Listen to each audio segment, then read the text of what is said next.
ভালোবাসা কি শুধুই পাওয়া? এই যে আমি তোমায় ভালোবেসে ফেললাম, তাতে কি তোমায় পাওয়ার দাবিদার হলাম?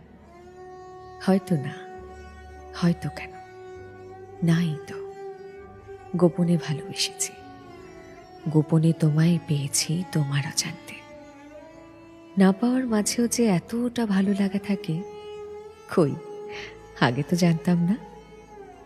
পাওয়া না পাওয়ার মাঝে রয়েছে এক শূন্য অবস্থান।